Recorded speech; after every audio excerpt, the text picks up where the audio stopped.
اعوذ باللہ من الشیطان الرجیم بسم اللہ الرحمن الرحیم.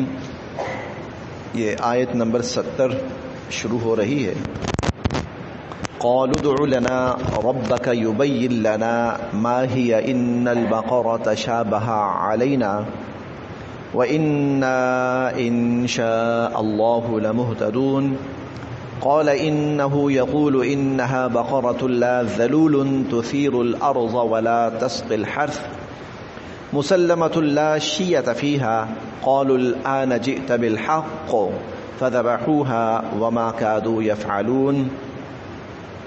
ہم نے پڑھا ہے کہ بنی اسرائیل میں ایک شخص کا قتل ہو گیا تو قاتل معلوم کرنے کے لیے حضرت موسیٰ علیہ السلام سے گزارش کی گئی کہ اللہ پاک سے دعا فرمائیے.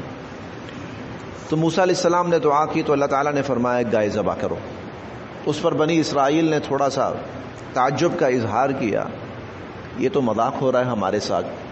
لیکن موسیٰ علیہ السلام نے پوری سنجیدگی کا مظاہرہ کیا کہ میں کسی مذاق کے حق میں بھی نہیں ہوں، نہ ہی میں مذاق کر رہا ہوں. پھر گائے کیسی ہو، اس پر ان کے سوالات کا سلسلہ شروع ہو گیا. پہلا جب سوال ہوا گائے کیسی ہو تو اللہ تعالیٰ نے فرمایا کہ نہ تو وہ بہت بوڑھی ہو اور نہ ہی بالکل چھوٹی عمر کی ہو، عوانم بین ذالک، بلکہ وہ اس کے درمیان ہو. پھر انہوں نے سوال کیا کہ اچھا جی یہ تو بات سمجھ میں آ گئی، عمر اتنی ہو لیکن اس کا رنگ کیسا ہو، ما لونھا. تو موسیٰ علیہ السلام نے اللہ تعالیٰ سے دعا کی تو اللہ رب العزت نے فرمایا کہ اس کا جو رنگ ہے گہرا زرد ہونا چاہیے، دیکھنے والوں کو اچھا لگے اور بھلا لگے. سوالات کا سلسلہ یہاں پہ ختم نہیں ہوا، بلکہ انہوں نے پھر آگے ایک اور سوال کیا حضرت موسیٰ علیہ السلام سے، وہ ہم آج پڑھتے ہیں. قالوا، وہ کہنے لگے، ادعو، ویسے اس کا لفظی ترجمہ ہے دعا کیجئے، لفظی ترجمہ ہے دعا کیجئے. لیکن جس قسم کا ماحول چل رہا ہے تو ترجمہ زیادہ مناسب یہ ہے کہ پھر دعا کیجئے. یعنی ہم ایک دفعہ دو دفعہ تو کروا چکے ہیں، تیسری دفعہ پھر دعا کیجئے. اب قرآن کریم نے یہ تقریباً 3 دفعہ کا ذکر کیا ہے کہ انہوں نے موسیٰ علیہ السلام سے کہا دعا کیجئے دعا کیجئے دعا کیجئے. ہو سکتا ہے انہوں نے اس سے زیادہ دفعہ کہا ہو، قرآن کریم نے اس کو بہت مختصر سا بیان کیا، وہ عین ممکن ہے یہ بھی. اور پھر ایک بات اور بھی عرض کر دوں، یہ اس طرح نہیں تھا جس طرح ہم پڑھ رہے ہیں. ادھر وہ کہتے ہیں موسیٰ علیہ السلام اللہ تعالیٰ سے پوچھیے، موسیٰ علیہ السلام یا باری تعالیٰ کیا حکم ہے، اوپر سے جواب آتا ہے یہ حکم ہے. نہیں، ایسا نہیں ہوتا تھا. موسیٰ علیہ السلام جب بھی کوئی بات اللہ رب العزت سے معلوم کرنا چاہتے تھے، پوچھنا چاہتے تھے تو کوہ طور پہ تشریف لے جایا کرتے تھے. وحی موسیٰ علیہ السلام پہ عموماً کوہ طور پہ آیا کرتی تھی. اب انہوں نے سوال کیا، موسیٰ علیہ السلام 1 دن 2 دن 3 دن 4 دن کے بعد کوہ طور پہ تشریف لے گئے. اللہ تعالیٰ کے حضور عرض کی یا باری تعالیٰ یہ معاملہ ہے. موسیٰ علیہ السلام وہاں سے جواب لے کر آئے. اب لوگوں کو جمع فرمایا، یا مخصوص وقت ہوتا تھا لوگ جمع ہوتے تھے، بھئی اللہ رب العزت نے یہ فرمایا. اب انہوں نے آپس میں یقیناً کو مشورہ کیا ہوگا، خسر پسر کی ہوگی، کوئی اور سوال تیار کرو. اب سوال تیار کیا، موسیٰ علیہ السلام سے کہا موسیٰ علیہ السلام کچھ بات کرنی ہے. کیا بات ہے جی؟ یہ مسئلہ ہے جی. اب موسیٰ علیہ السلام یقیناً یہی فرمائیں گے کہ اچھا بھائی میں جب جاؤں گا تو پھر دیکھوں گا. تو یہ معاملہ ٹھیک ٹھاک یوں کہہ لیجئے جس طرح ہمارے عدالتی نظام کے اندر ایک کیس چلتا ہے نا، پیشیاں ہوتی ہیں، 15 دن کے بعد 20 دن کے بعد پیشی ہوگی، یہ لگتا ہے کوئی اس طرح کا سین چلتا رہا ہے. تو قالو، وہ کہنے لگے، ادعو، پھر دعا کیجئے، لنا، ہمارے لیے، ربک، اپنے رب سے، یبین، وہ کھول کے بتائے، لنا، ہمیں، وضاحت سے بتائے، تفصیل سے بتائے ہمیں، ما ہیا، ما کیسی ہو، ہیا وہ گائے، ما ہیا وہ گائے کیسی ہو. انا، بے شک البقرہ گائے، تشابہ ابھی مشتبہ ہے، تشابہ ابھی مشتبہ ہے، علینا ہم پر، مشتبہ اردو زبان کا لفظ ہے۔ اچھا میں سمجھانے کے لیے صرف انگلش میں اس کا ترجمہ کر رہا ہوں، ذرا آسانی سے سمجھ میں آ جائے گا۔ ڈاؤٹ فل، ڈاؤٹ فل جس میں ابھی وہ ہے کلیئر نہیں ہے، جو مشتبہ جس کی حقیقت پوری طرح واضح نہیں ہے ابھی۔ مشکوک اور ہوتا ہے، مشکوک اور ہوتا ہے، مشتبہ اور ہوتا ہے۔ مشکوک تو یہ ہے نا، ہمیں کسی کے بارے میں شبہ، کچھ شک ہوتا ہے کہ یہ آدمی ٹھیک ہے یا غلط ہے، وہ بندہ ہماری نظروں میں مشکوک سا ہو گیا ہے۔ مشتبہ یہ ہوتا ہے کہ کچھ چیزیں واضح ہوئی ہیں اور کچھ واضح نہیں ہوئی، ابھی 100% کلیئر نہیں ہوا معاملہ، مشتبہ اسے کہتے ہیں۔ تو ان البقرہ بے شک جو گائے ہے، تشابہ مشتبہ ہے، علینا ہم پر، وَإِنَّا اور بے شک ہم، ان اگر، شاء چاہا، اللہ تعالی نے، وَإِنَّا إِن شاء اللَّهُ اور اگر اللہ تعالی نے چاہا تو ہم، لَمُهْتَدُونَ لا ضرور، مہتدون صحیح راستہ، صحیح بات معلوم کر لیں گے، ہدایت پا جائیں گے، لَمُهْتَدُونَ ہدایت پا جائیں گے، وَإِنَّا إِن شاء اللَّهُ لَمُهْتَدُونَ اور اگر اللہ نے چاہا تو انشاءاللہ ہم ہدایت پا جائیں گے۔ قال حضرت موسیٰ علیہ السلام نے فرمایا، انہ یقول، یہ لفظ پیچھے گزر چکا ہے، اللہ تعالی فرماتے ہیں انہا بقرہ، یہ لفظ بھی پیچھے 2 دفعہ گزر چکا ہے کہ بے شک وہ گائے ایسی ہو، لا نہ، ذلول اس سے کوئی کام لیا جاتا ہو، لا ذلول اس سے کوئی کام، کوئی خدمت وغیرہ نہ لی جاتی ہو، تثیر نہ تو وہ جوتتی ہو، الارض زمین کو، جوتنا یعنی ہل چلانا، تثیر الارض وہ زمین میں ہل نہ چلاتی ہو۔ بیٹا آپ لوگوں کو پتا ہے زمین میں ہل چلانا کیا ہوتا ہے؟ زمین میں ہل چلانا کیا ہوتا ہے؟ زمین میں ہل چلانا یہ ہوتا ہے، چلیں بچے بہت سی چیزیں نہیں بھی واضح ہوں گی، جب زمین کے اندر کوئی فصل کاشت کرنے لگتے ہیں نا، کہ بیج ڈالنے لگتے ہیں تاکہ اس سے فصل اگے، اس سے پہلے زمین کو نرم کیا جاتا ہے، زمین کو اس سے پہلے نرم کیا جاتا ہے تاکہ اس کے اندر بیج ڈالا جائے اور پھر اس کے بعد وہ بیج زمین کے اندر اچھی طرح جذب ہو اور پودے اگیں۔ اب اس کے لیے زمین کو جب نرم کیا جاتا ہے تو آج کل تو عموماً یہ ہوتا ہے ٹریکٹر ہوتا ہے اور اس کے پیچھے اس طرح کا پنجہ لگا ہوتا ہے اور وہ یوں جاتا ہے اور زمین کھدتی جا رہی ہے۔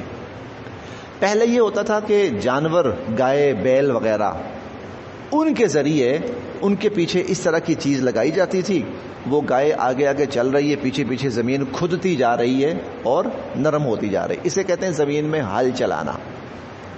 ایسا ہی جی، اسے کہتے ہیں زمین میں ہل چلانا۔ آپ کو اس لیے بتایا کہ چونکہ آپ عموماً شہر میں رہتے ہیں، ایسا ماحول نہیں دیکھا ہوگا، تو پہلے جانور استعمال ہوتے تھے، اب بھی بہت سی جگہوں پر جہاں ابھی جدید چیزیں نہیں پہنچی وہاں اب بھی جانور استعمال ہو رہے ہیں اور ہوتے ہوں گے، اس کے ذریعے زمین کو ہموار کیا جاتا ہے اور نرم کیا جاتا ہے۔ تو یہ گائے ایسی نہ ہو جو کھیتوں کے اندر ہل چلاتی ہو، تثیر الارض وہ زمین میں ہل نہ چلاتی ہو، ولا اور نہ، تسقی سیراب کرتی ہو، الحرث کھیتی کو، ولا تسقی الحرث اور نہ ہی کھیتی کو سیراب کرتی ہو، یعنی کھیتی کو پانی نہ لگاتی ہو۔ اب آپ سوچیں گے کھیتی کو گائے نے کہاں سے پانی لگانا ہے؟ آپ سوچیں گے کھیتی کو گائے نے بھلا کہاں سے پانی لگانا ہے؟ تو بیٹا آپ ایسا کیجئے گا، آج آپ کے بڑے ہیں، والد صاحب ہوں گے، بڑے بھائی، ان سے پوچھئے گا کہ ذرا ہمیں وہ راہٹ دکھائیں کہ وہ راہٹ یوں چلتا ہے اور گائے آگے لگی ہوتی ہے، وہ اس راہٹ کے ارد گرد گھوم رہی ہوتی ہے اور اس سے پانی نکل کر وہ فصلوں میں جا رہا ہوتا ہے.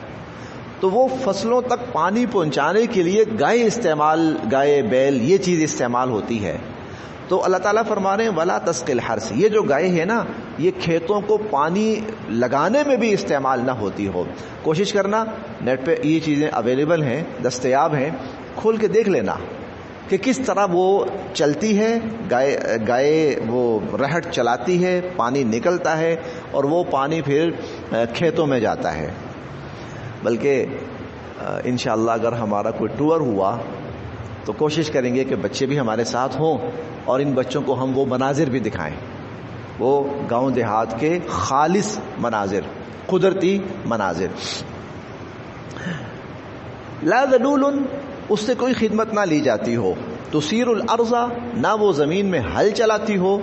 ولا تسقی الحرث، نہ زمین کو سیراب کرتی ہو، کھیتی کو سیراب نہ کرتی ہو. مسلمہ، وہ بے عیب ہو، کوئی عیب نہ ہو اس میں. مسلمہ، کوئی عیب نہ ہو. لا، نہ ہی. شیعتا، کوئی داغ ہو. شیعہ، داغ. فیہا، اس میں. لبون، ڈھونڈو اب ایسی گائے لے کے آؤ. بڑا شوق ہے نا اللہ تعالیٰ سے سوال کرنے کا، اور موسیٰ علیہ السلام سے وہ بال کی کھال کو ریتنے کا بڑا شوق ہے نا. چلو پھر تو اللہ تعالیٰ نے جس چیز کو آسان رکھا ہو اس کو آسان رکھنا چاہیے، بال کی کھال نہیں اتارنی چاہیے. لا شیعۃ فیہا، اس میں کوئی داغ نہ ہو. قالو، یہ ہم نا ہمارے ہاں بہت سارے اس قسم کے فضول سوالات ہمارے ہاں پائے جاتے ہیں. ہمارے ہاں فضول سوالات، خواہ مخواہ بلا وجہ بال کی کھال ادھیڑنا جس کی ضرورت ہی کوئی نہیں ہے، جس کو نہ اللہ تعالیٰ نے بیان فرمایا ہے نہ نبی صلی اللہ علیہ وسلم نے. آپ نے سنا ہوگا وہ جی اصحاب کہف کے کتے کا رنگ کیا تھا، دسو جی. فضول سوال، یہ وہی ہے جو بنی اسرائیل نے کیا تھا. بھائی جو مرضی رنگ ہو، جب اللہ تعالیٰ نے بیان نہیں کیا، حضور علیہ الصلوۃ والسلام نے بیان نہیں کیا، کہیں موجود نہیں ہے، ضرورت ہی نہیں اس کی، نہ اللہ نے اس کا پوچھنا ہے. اور اس طرح کے نا اور عجیب و غریب سوالات. ایک صاحب نے بیان کرتے ہوئے چیلنج کیا، کہتے میں چیلنج کرتا ہوں مجھے کوئی سوال کا جواب دے کے دکھائے. اچھا جی، سوال کیا ہے؟ حضور علیہ الصلوۃ والسلام قیامت کے دن جب اللہ کے عرش کے سائے میں سجدہ کرنے جائیں گے وہ کس پانی سے وضو کر کے جائیں گے؟ یہ وہ رویہ ہے، غلط رویہ جس پر اللہ تعالیٰ نے بنی اسرائیل کو سزا دی. فضول سوال جس کی کوئی ضرورت نہیں ہے، جس کی کوئی گنجائش نہیں، جس کی کوئی وجہ ہی نہیں ہے. اس لیے ایک حدیث مبارکہ ہم پڑھیں گے کہ حضور صلی اللہ علیہ وسلم نے فضول سوالات سے منع فرمایا، اور بلکہ ہم 6 پارے میں پہلے صفحے پہ پڑھیں گے کہ قد سألها قوم من قبلكم ثم اصبحوا بها کافرین. اس قسم کے فضول سوالات ایک قوم نے اس سے پہلے بھی کیے تھے. یسألک اہل الکتاب ان تنزل علیہم کتابا من السماء فقد سألوا موسى اکبر من ذلک. ایسے سوالات ایک قوم نے اس سے پہلے بھی کیے تھے اور پھر وہ منکر ہو گئے تھے اور وہ کافر ہو گئے تھے. قالو، وہ کہنے لگے، بلکہ حضرت عمر رضی اللہ عنہ کے پاس ایک آدمی آیا، کہنے لگا جی بالفرض اگر ایسا ہو جائے، بالفرض اگر ایسا ہو جائے، تو حضرت عمر کہنے لگے جب ہو گیا تو میرے پاس آ جانا، اگر ہو گیا تو میرے پاس آ جانا. ایسے ہی بالفرض. اچھا جب آدمی اس طرح کے سوال کرتا ہے نا کہ بالفرض اگر ایسا ہو جائے تو اللہ پھر اس کے ساتھ ایسا کر بھی دیتے ہیں. اچھا یہ لو پھر اللہ اس پر کر بھی دیتے ہیں ایسا، جیسے بنی اسرائیل کے ساتھ کیا اللہ نے. وہ پوچھتے گئے، اللہ مشکل کرتے گئے. قالو، وہ کہنے لگے، الآن، اب، جئتا، آپ لائے ہیں، بالحق، پوری بات. الآن جئتا بالحق، اب آپ پوری بات لائے ہیں. پس ذبحوها، انہوں نے اس گائے کو ذبح کر دیا. فذبحوها، انہوں نے اس گائے کو ذبح کر دیا. وما، اور نہیں، کادو، وہ تھے، یفعلون، ایسا کرنا. وما کادو یفعلون، حالانکہ وہ ایسا کرنا نہیں چاہتے تھے، وہ گائے کو ذبح کرنا نہیں چاہتے تھے. لیکن اب اللہ کا حکم ایسا آ چکا تھا کہ ان کے پاس پیچھے ہٹنے کی کوئی گنجائش نہیں رہی تھی. انہوں نے ذبح تو کر دیا، لیکن وما کادو یفعلون، وہ ایسا کرنا نہیں چاہتے تھے. اب انہوں نے، اللہ تعالیٰ نے کیوں ذبح کروایا، اس کی کچھ وجوہات آگے اللہ پاک بتا رہے ہیں، وہ ہم خود پڑھ لیں گے. کچھ مزید تفصیل بھی ہے، وہ بھی انشاءاللہ کل واضح ہو جائے گی.